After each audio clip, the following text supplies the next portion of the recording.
Dear students, our next topic from the chapter Life Process is respiration.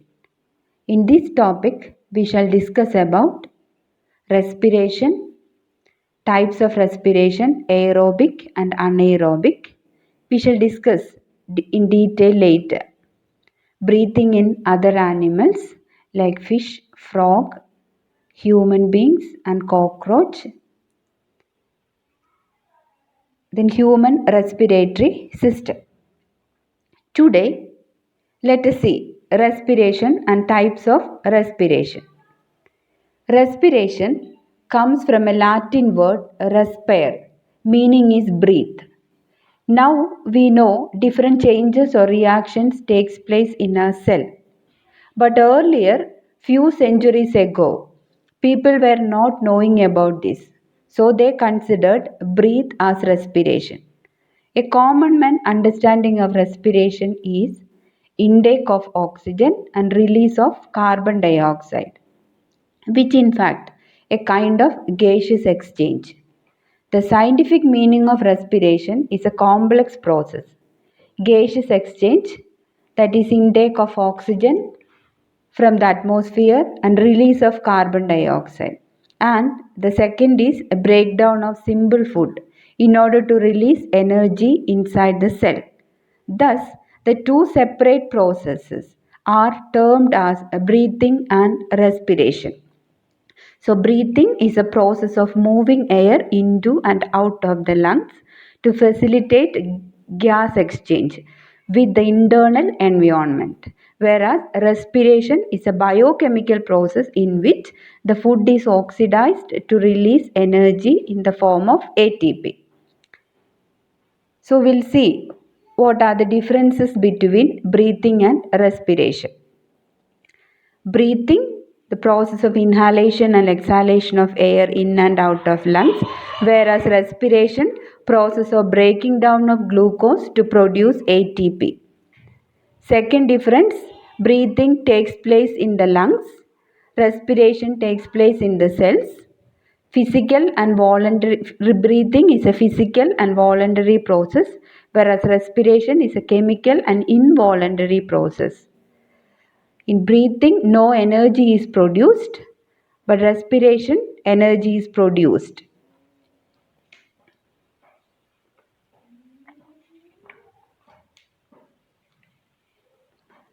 Then we'll see types of respiration. As you know that there are two types of respiration, aerobic respiration and anaerobic respiration.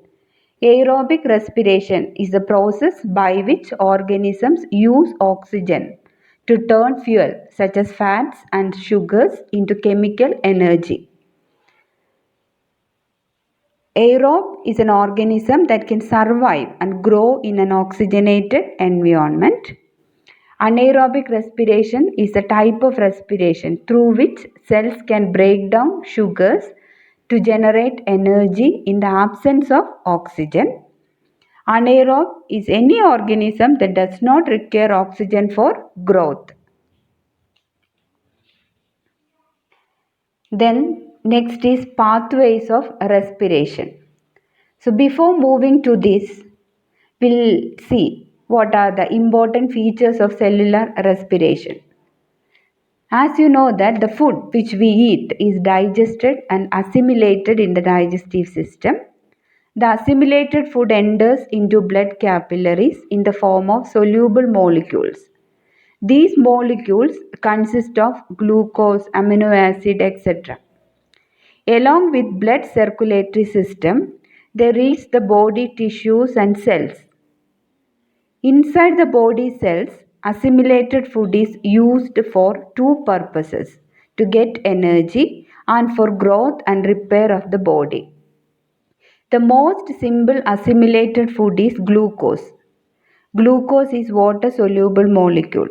Each molecule of glucose has 6 carbon atoms. The breakdown of glucose in the cells involves different steps. Some occurs in the cytoplasm and some occurs in mitochondria. The initial steps of glucose breakdown occurs in the cytoplasm and result in the production of pyruvic acid. or pyruvate.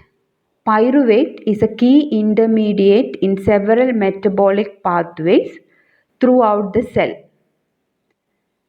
Metabolic pathways are linked series of chemical reactions occurring within a cell. So this process is called glycolysis. During glycolysis, glucose breaks down to produce pyruvic acid. Each pyruvic acid molecule has 3 carbon atoms. This pathway does not require oxygen. If oxygen is available, pyruvate enters into mitochondria and breaks down aerobically. The process which occurs inside the mitochondria is called Krebs cycle. The most important outcome of respiration is the release of chemical energy in the form of ATP.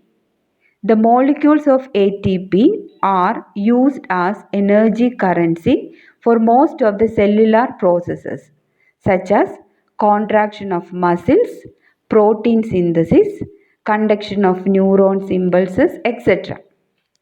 Now, here you can see how breakdown of glucose takes place in different organisms. Here a 6 carbon molecule converted into 3 carbon molecule in cytoplasm, and in anaerobic respiration, that is in the absence of oxygen, in microorganisms like in yeast, pyruvate converted into, in the absence of oxygen, it converted into ethanol, carbon dioxide and energy. Then the anaerobic respiration takes place in our muscle cells. In the lack of oxygen, when anaerobic respiration takes place in a muscle cell, it releases lactic acid and energy. In aerobic respiration, pyruvate, in the presence of oxygen in mitochondria, release carbon dioxide, water and energy.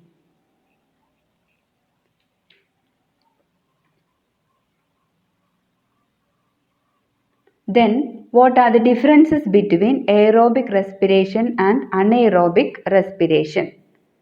First difference, aerobic respiration occurs in the presence of oxygen, whereas anaerobic respiration occurs in the absence of oxygen.